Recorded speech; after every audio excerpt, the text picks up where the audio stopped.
Hi friends, இன்றைக்கான வீடியோவில் நம்ம என்ன பார்க்க போகிறோம்னு பார்த்தீங்கன்னா, சார் விவியன் ரிச்சர்ட் கிரிக்கெட் ஸ்டேடியத்துடைய T20 match pitch report, pitch record, இந்த பிச்சில் யாரெல்லாம் நல்லா பெர்ஃபார்ம் பண்ணியிருக்காங்க, யாரெல்லாம் அதிக ரன் அடிச்சிருக்காங்க, யாரெல்லாம் அதிக விக்கெட் எடுத்திருக்காங்க, இந்த பிச்சில் லேட்டஸ்ட்டாக நடந்த 6 T20 மேட்சுடைய கம்பேரிசன் எப்படி இருக்குது, இந்த பிச்சில் அதிக விக்கெட் எடுத்த விக்கெட் டேக்கருடைய டைப் தான் பார்க்க போகிறோம். வாங்க வீடியோக்குள்ளே போகலாம். ஃபர்ஸ்ட் இந்த ஸ்டேடியத்துடைய T20 ரெக்கார்டு எப்படி இருக்குது அப்படின்னு டீடைல் பார்த்துலாம். இந்த பிச்சில் மொத்தமாக 13 T20 மேட்ச் நடந்திருக்கு.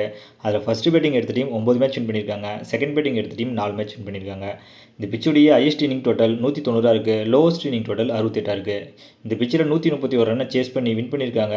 வெறும் 95 ரன்னை சேஸ் பண்ண முடியாமல் மேட்சை லாஸ் பண்ணியிருக்காங்க. இந்த பிச்சுடைய ஃபர்ஸ்ட் இன்னிங்ஸ் ஆவரேஜ் ஸ்கோர் 138 இருக்குது. செகண்ட் இன்னிங்ஸ் ஆவரேஜ் ஸ்கோர் 123 இருக்குது. அடுத்து இந்த ஸ்டேடியத்துடைய T20 மேட்ச் பிச் ரிப்போர்ட் எப்படி இருக்குது அப்படின்னு டீடைல் பார்த்துலாம். இந்த பிச்சு பார்த்தீங்கன்னா பேட்டர்களுக்கு தான் சாதகமாக இருக்கும் அப்படின்ற மாதிரி சொல்லியிருக்காங்க. பேட்டர்கள் அதிக ரன் அடிக்கிறதுக்கு அதிகமாக சப்போர்ட் பண்ணும் அப்படின்ற மாதிரி சொல்லியிருக்காங்க.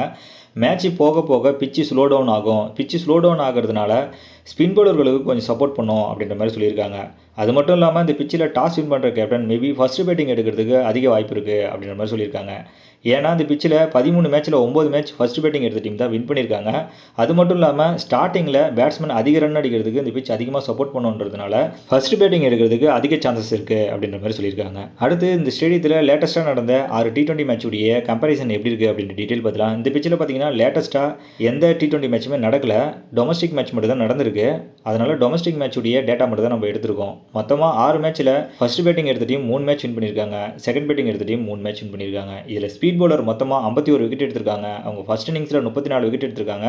செகண்ட் இன்னிங்ஸில் 17 விக்கெட் எடுத்திருக்காங்க. ஸ்பின் பவுலர் மொத்தமாக 24 விக்கெட் எடுத்திருக்காங்க. அவங்க ஃபர்ஸ்ட் இன்னிங்ஸில் 15 விக்கெட் எடுத்திருக்காங்க. செகண்ட் இன்னிங்ஸில் 9 விக்கெட் எடுத்திருக்காங்க. லேட்டஸ்ட்டாக நடந்த இந்த 6 T20 மேட்ச் நம்ம கம்பேர் பண்ணி பார்க்கும்போது ஃபர்ஸ்ட் இன்னிங்ஸ் செகண்ட் இன்னிங்ஸில் எந்த டீம் நல்லா பெர்ஃபார்ம் பண்ணுறாங்களோ அவங்க வின் பண்ணுறதுக்கு அதிக வாய்ப்பு இருக்குது அப்படின்ற மாதிரி சொல்லியிருக்காங்க. அதே போல் ஸ்பீட் பவுலர் மொத்தமாக 51 விக்கெட் எடுத்திருக்காங்க. அவங்க ஃபர்ஸ்ட் இன்னிங்ஸில் 34 விக்கெட் எடுத்திருக்காங்க. செகண்ட் இன்னிங்ஸில் 17 விக்கெட் எடுத்திருக்காங்க. அவங்க ஃபர்ஸ்ட் இன்னிங்ஸில் அதிக விக்கெட் எடுத்திருக்காங்க. அதே போல் ஸ்பின் பவுலர் பார்த்தீங்கன்னா ஃபர்ஸ்ட் இன்னிங்ஸில் 15 விக்கெட் எடுத்திருக்காங்க. அதனால் நீங்கள் டீம் செலக்ட் பண்ணும்போது ஸ்பீட் பவுலர் அதிகமாக இருக்க மாதிரி பார்த்துக்கோங்க. நீங்கள் ஸ்பின் பவுலரை செலக்ட் பண்ணணும் அப்படின்னா ஃபர்ஸ்ட் இன்னிங்ஸில் பவுல் பண்ணக்கூடிய ஸ்பின் பவுலரை செலக்ட் பண்ணி வச்சுக்கோங்க. அடுத்து இந்த ஸ்டேடியத்தில் அதிக விக்கெட் எடுத்த விக்கெட் டேக்கருடைய டைப் பார்த்துலாம். ஃபர்ஸ்ட் லெஃப்ட் ஹேண்ட் பவுலர் மொத்தமாக 32 விக்கெட் எடுத்திருக்காங்க. அவங்க ஃபர்ஸ்ட் இன்னிங்ஸில் 18 விக்கெட் எடுத்திருக்காங்க. செகண்ட் இன்னிங்ஸில் 14 விக்கெட் எடுத்திருக்காங்க. அதில் ஸ்பீட் பவுலர் மொத்தமாக 29 விக்கெட் எடுத்திருக்காங்க. அவங்க ஃபர்ஸ்ட் இன்னிங்ஸில் 16 விக்கெட் எடுத்திருக்காங்க. செகண்ட் இன்னிங்ஸில் 13 விக்கெட் எடுத்திருக்காங்க. ஸ்பின் பவுலர் மொத்தமாக 3 விக்கெட் எடுத்திருக்காங்க. அவங்க ஃபர்ஸ்ட் இன்னிங்ஸில் 2 விக்கெட் எடுத்திருக்காங்க. செகண்ட் இன்னிங்ஸில் 1 விக்கெட் எடுத்திருக்காங்க. அடுத்து ரைட் ஹேண்ட் பவுலர் மொத்தமாக 90 விக்கெட் எடுத்திருக்காங்க. அவங்க ஃபர்ஸ்ட் இன்னிங்ஸில் 52 விக்கெட் எடுத்திருக்காங்க. செகண்ட் இன்னிங்ஸில் 38 விக்கெட் எடுத்திருக்காங்க. அதில் ஸ்பீட் பவுலர் மொத்தமாக 65 விக்கெட் எடுத்திருக்காங்க. ஃபர்ஸ்ட் இன்னிங்ஸில் 35 விக்கெட் எடுத்திருக்காங்க. செகண்ட் இன்னிங்ஸில் 30 விக்கெட் எடுத்திருக்காங்க. ஸ்பின் பவுலர் மொத்தமாக 25 விக்கெட் எடுத்திருக்காங்க. அவங்க ஃபர்ஸ்ட் இன்னிங்ஸில் 17 விக்கெட் எடுத்திருக்காங்க. செகண்ட் இன்னிங்ஸில் 8 விக்கெட் எடுத்திருக்காங்க. நீங்கள் ஒரு ட்ரீம் 11 பிளேயர் அப்படின்னா உங்களுடைய டீம் எப்படி இருக்கலாம்னு பார்த்தீங்கன்னா பேட்டிங் வரிசையில் டாப் ஆர்டரை செலக்ட் பண்ணி வச்சுக்கோங்க.